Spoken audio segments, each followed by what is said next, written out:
அஸ்ஸலாமு அலைக்கும் வரஹ்மத்துல்லாஹி வபரகாத்துஹு. பிஸ்மில்லாஹிர் ரஹ்மானிர் ரஹீம். கண்ணியத்திற்குரிய ஆலிம்களே, ஷேக் இப்னு உசைமீன் ரஹிமஹுல்லா அவர்கள் எழுதிய முஸ்தலஹுல் ஹதீஸ் என்ற நூலின் பாடங்களை நாம் தொடராக பார்த்து வருகிறோம்.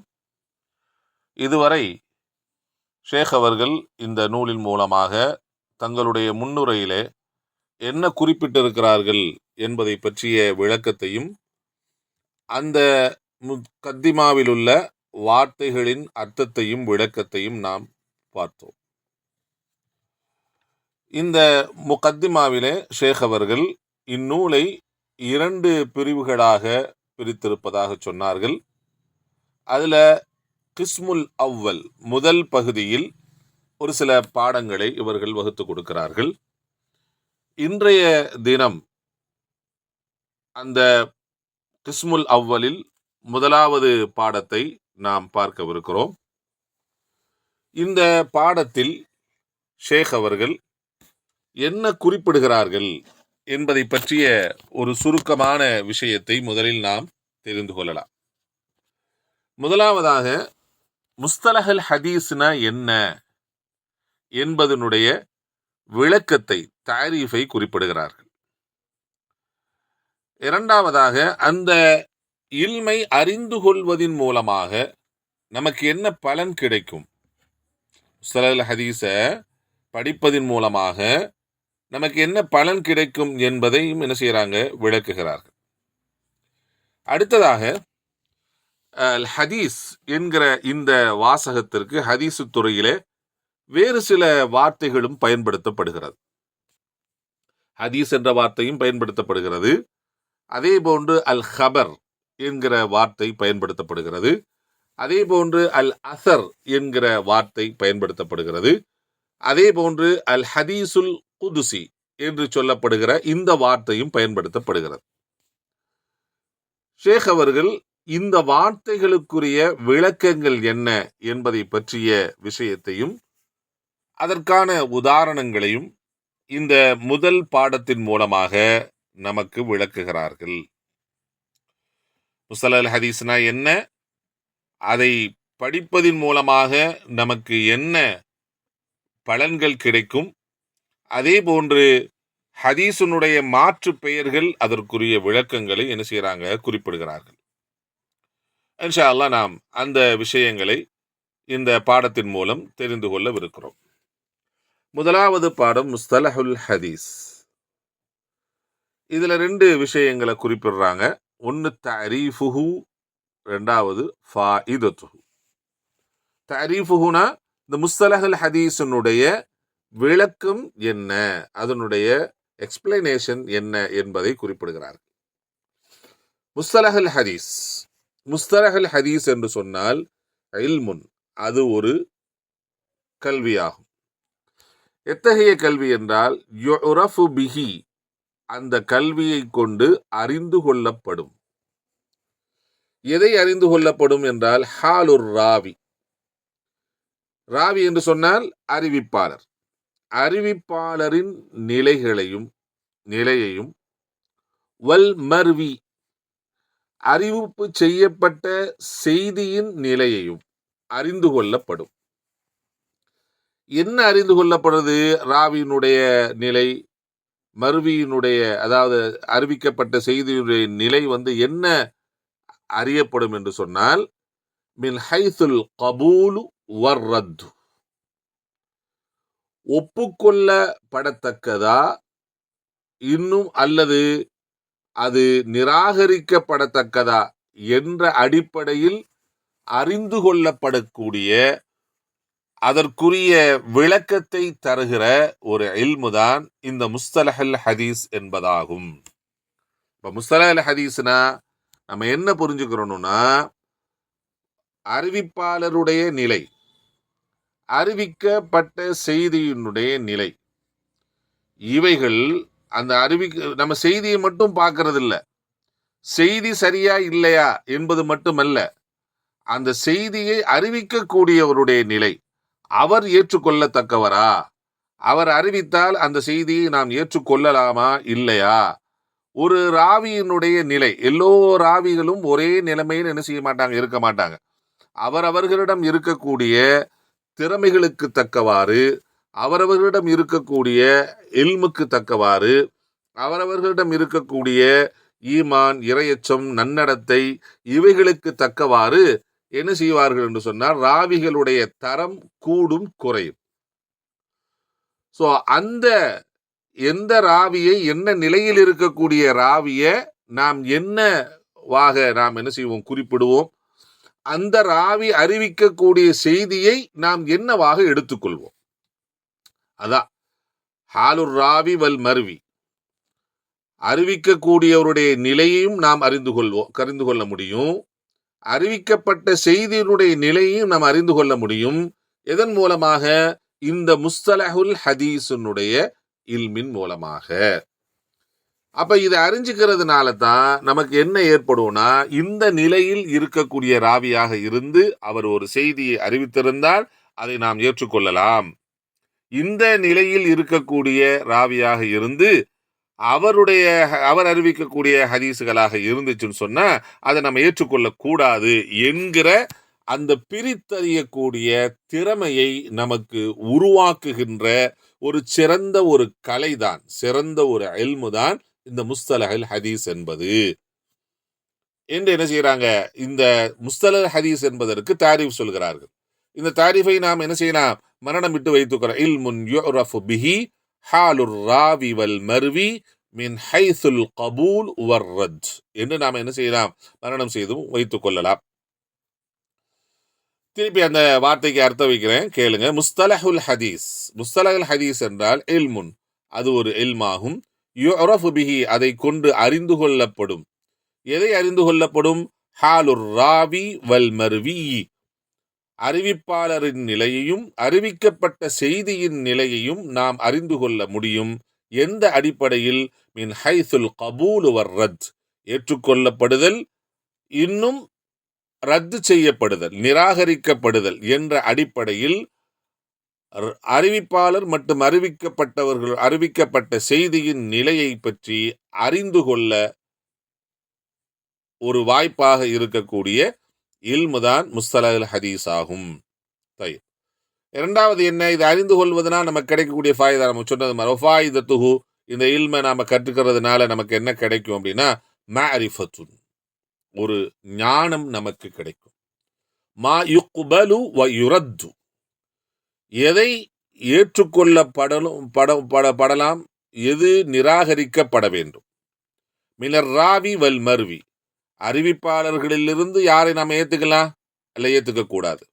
அதே மாதிரி வல் மர்வி, அறிவிக்கப்பட்ட செய்தியிலிருந்து எதை நாம் ஏற்றுக்கொள்ளலாம், அல்ல ஏற்றுக்கொள்ளக்கூடாது என்கிற ஒரு ஞானம், ஒரு திறமை, ஒரு அறிவு என்பது நமக்கு என்ன செய்யும், இந்த முஸ்தலஹுல் ஹதீஸை படிப்பதனால நமக்கு ஏற்படும் என்று என்ன செய்கிறார், குறிப்பிட்டு காட்டுகிறார். அப்ப நாம முஸ்தலஹுல் ஹதீஸ்னா என்ன என்ற தாரீஃபை தெரிந்து கொண்டோம். அதை படிப்பதனால் நமக்கு கிடைக்கக்கூடிய ஃபாயிதாவை நாம் என்ன செய்வோம், மிக சுருக்கமாக சொல்லி இருக்கிறார். அந்த ஃபாயிதாவை நாம் என்ன செய்ய தெரிந்து கொண்டோம். அடுத்ததாக இதே பாடத்துல ஷேக் அவர்கள் எதை குறிப்பிடுகிறார்கள்னா, அல் ஹதீஸ் என்பதனுடைய மாற்று பெயர்கள் என்னது? அல் ஹதீஸ்ங்கிறத நம்ம வளமையா நாம என்ன செய்யறோம், பயன்படுத்திக்கிட்டு வர்றோம்.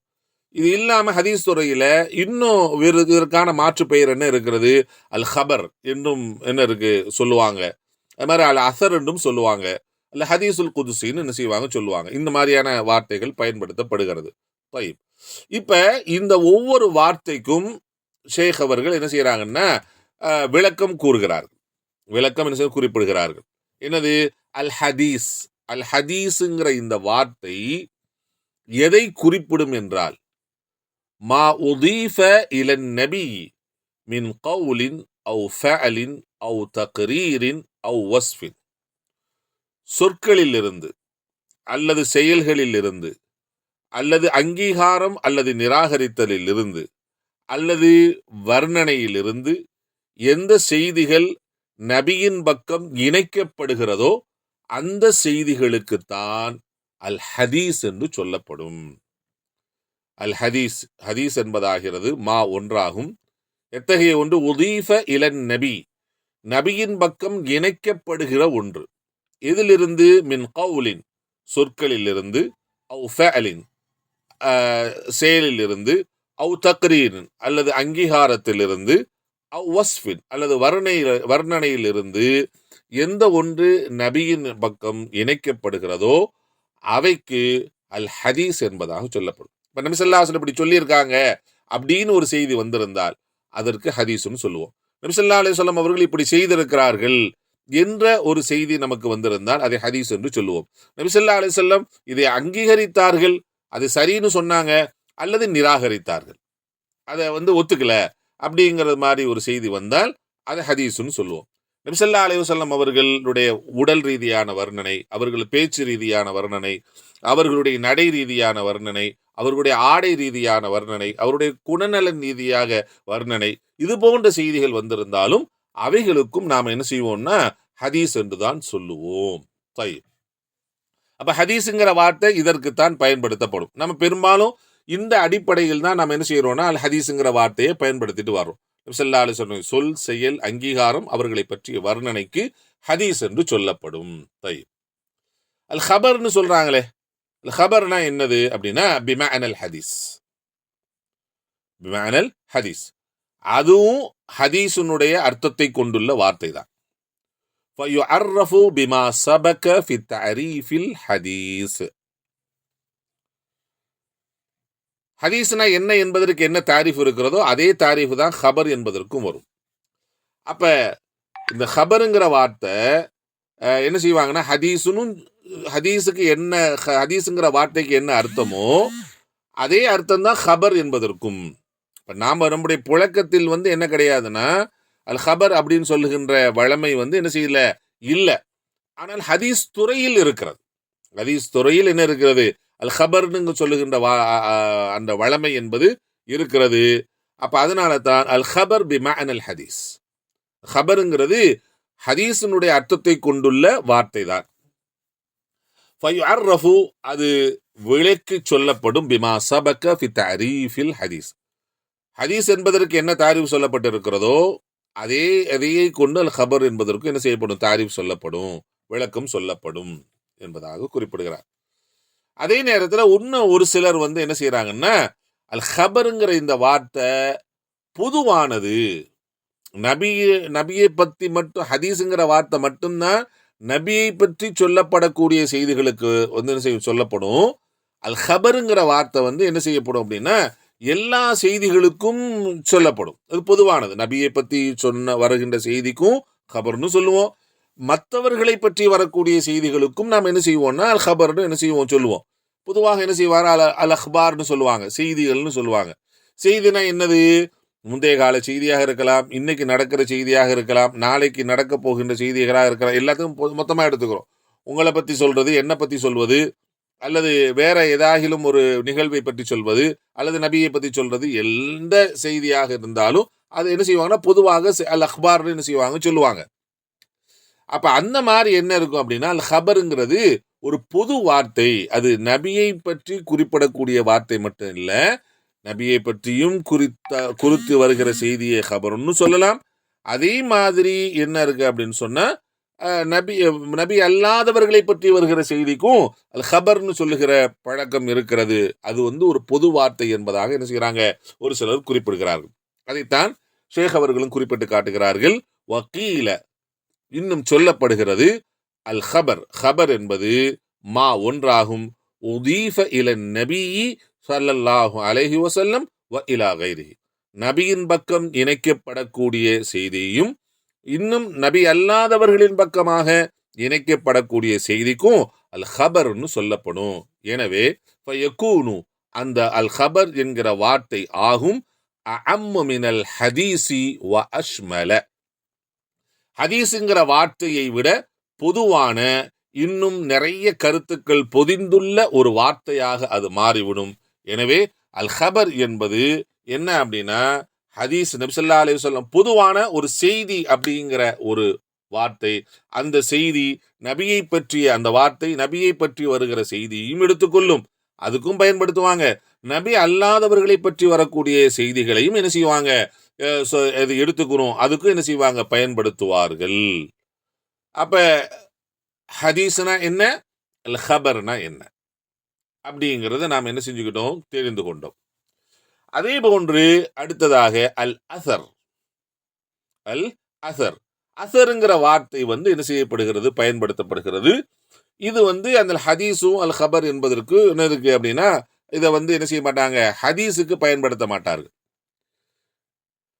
நபிக்கு என்ன செய்ய மாட்டாங்க, நபி ஸல்லல்லாஹு அலைஹி வஸல்லம் அவர்களுடைய புறத்திலிருந்து வரக்கூடிய செய்தியை குறிப்பிடுவதற்கு என்ன செய்ய பயன்படுத்த மாட்டாங்க.